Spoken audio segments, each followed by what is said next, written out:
बिस्मिल्लाहिर्रहमानिर्रहीम अस्सलाम वालेकुम नाज़रीन, मतीउर रहमान आपकी खिदमत में हाजिर हूँ। वीडियो बनाने से पहले एक छोटी सी रिक्वेस्ट है कि चैनल को सब्सक्राइब कीजिएगा और सब्सक्राइब के साथ ही बेल आइकन का बटन है उसको भी दबा दबा दीजिएगा ताकि हमारी हर वक्त मुलाकात हो सके। सबसे बड़ी बात यह है कि बुशरा बीबी को रिहा कर दिया गया है। बिलाखिर 9 माह से बुशरा बीबी जेल में सड़ रही थी और ज़रा के मुताबिक उनके ऊपर कोई मुकदमात दर्ज नहीं हुए थे, मतलब कोई मुकदमात नहीं थे। और इमरान खान के साथ साथ चूँकि अदालत ने 14 साल की कैद कैद की सज़ा सुनाई थी और अब मुख्तलिफ़ खबरें सामने आ रही है कि बुशरा बीबी डील के तहत बाहर आ गई है। और फैसल वाडा साहब, आपको पता है आजकल बड़े बड़े इंकशाफात कर रहे हैं कि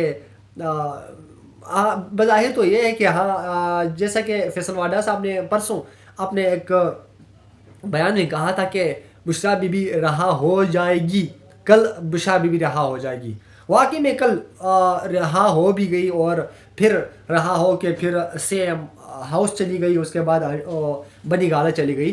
तो अब यहाँ पे देखना है कि इमरान खान साहब का क्या होगा। इमरान खान साहब की कितनी चांसेस है, इमरान खान साहब बाहर आ पाएंगे नहीं आ पाएंगे, अभी कोई चांस है नहीं है, 50% है नहीं है, क्या क्या सिचुएशन है। लेकिन थोड़ा सा बुशरा बीबी के हवाले से रोशनी डालते हैं कि बुशरा बीबी कब से जेल में थी।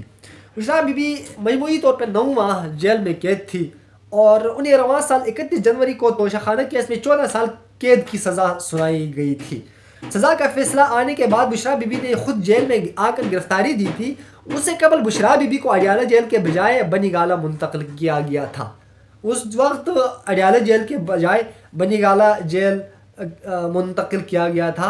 कमिश्नर इस्लामाबाद ने बनीगाला को सब जेल करार दिया था और इस्लामाबाद हाई कोर्ट ने बुशरा बीबी के तोशाखाना केस में सज़ा मुअत्तल कर दी थी, जिसके बाद उन्हें तोशाखाना 2 केस में दोबारा गिरफ्तार किया गया। उन्होंने इस्लामाबाद हाई कोर्ट ने जो केस से तोशाखाना के हवाले से उसकी सज़ा जो है वो मुअत्तल की थी, जिसके बाद उन्हें तोशाखाना 2 केस में, दूसरा जो केस है उसमें उसको गिरफ्तार किया गया था दोबारा। तो अब बकौल फैसल वाडा के बुशरा बीबी के ऊपर कोई केसेस नहीं थे, मुकदमात नहीं थे, बट आपको बताता चलो कि ये एक सियासी ताकत का मुजाहिरा कर रहे हैं। जमहूरी क़ुव्वत का मुजाहिरा तो नहीं कर रहे, बट सियासी क़ुव्वत का मुजाहिरा भी नहीं कर रहे। ये एक इंतशारी क़ुव्वत का मुजाहिरा कर रहे हैं। ये एक इंतकामी सियासत है, इसको इंतकामी सियासत कहते हैं। बुशरा बीबी की रिहाई पर फैसल वाडा का एक रद्द-ए-अमल आया। उन्होंने कहा कि गुज़श्ता रोज़ बयान बताया था कि बुशरा बीबी आज रहा हो जाएंगी, वो रहा हो गई। उन्होंने कहा मैंने तो बताया था आप लोगों को कि बुशरा बीबी रहा हो जाएगी, वो हो भी गई। उन्होंने कहा कि बुशरा बीबी पर कोई केस भी नहीं बना, कोई केसेस थे ही नहीं, बुशरा बीबी के ऊपर कोई केसेस नहीं थे। हाँ, इमरान खान साहब की बात करें केसेस हैं, बट बुशरा बीबी के ऊपर कोई केसेस नहीं थे। फैसल वाडा का कहना है कि VIP तरीके से गाड़ियाँ भी जेल के अंदर जाने दी। वाज़ेह है कि आज बनी पिटाई के लिए बुशरा बीबी की रिहाई की रोककारी जारी की गई थी। तो अब यहाँ पे फैसल वाडा साहब आजकल बड़ी बड़ी बातें करते हैं।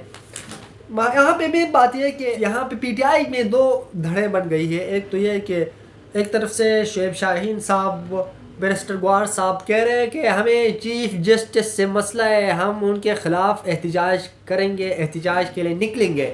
और दूसरी तरफ मेन बात शौकत यूसुफ़ज़ई का बयान आया, सूबाई वज़ीर है, उनका बयान आया कि जस्टिस याहिया साबिक सूबाई वज़ीर है, उन्होंने कहा कि जस्टिस याहिया अफरीदी का साफ़ सुथरा किरदार रहा है, उनके मुखालफत करके हम क्यों अपने लिए मुश्किलात पैदा करें। हमारा जस्टिस याहिया के साथ कोई मसला नहीं है। और इन्होंने जिन लोगों ने जो बयानात जारी किए हैं बहुत ही गलत घटिया किस्म के बयानात हैं। उन्होंने खूब पिटाई की, अपनी कमेटी के ऊपर बरस पड़े। उन्होंने कहा ये कैसे हो सकता है, बहुत गलत है, और कमेटी में आप लोगों ने जाने से इनकार किया, ये भी बहुत बड़ा गलत फैसला है, आपने क्यों किया ऐसा। और आपको पता नहीं है कि जस्टिस याहिया तो उसका साफ किरदार रहा है, उन्होंने तो अभी तक माजी में कोई गलती की ही नहीं है। हम कैसे उसको गलत ठहरा सकते हैं, हम कैसे उसकी मुखालफत कर सकते हैं, और हम मुखालफत करें भी तो अपने लिए मुश्किलात पैदा कर सकते हैं, हम ऐसा नहीं कर सकते। और दूसरी तरफ शुएब शाहीन साहब कह रहे हैं कि सीनियर जज को चीफ जस्टिस बनाना चाहिए था, हम 26 आईनी तरमीम को चैलेंज करेंगे, सुप्रीम कोर्ट से इस्तदा करेंगे कि हमारा केस फुल कोर्ट है, हम इसको जस्टिस याहिया को हम नहीं मानते। दूसरी साइड पीटीआई कह रही है कि हम जस्टिस याहिया को नहीं मानती, और तीसरी साइड पीटीआई का सेकंड ग्रुप आके उठ के खड़ा होके कह रहा है, बयान दे रहा है कि जस्टिस याहिया से हमारा कोई मसला नहीं है, उसका साफ किरदार रहा है माजी में और अभी भी अच्छे इंसान है, हम मुखालिफत नहीं कर सकते और हम ना मुखालिफत करते हैं और ना कोई इरादा है। जो भी हुआ अच्छा हुआ, बट ये इशूज़ थे। अब नाजरीन आज चंद चंद पॉइंट्स थे मैंने आपके सामने शेयर किए। इंशाल्लाह एक और वीडियो के साथ दोबारा हाजिर होंगे। अल्लाह हाफिज़।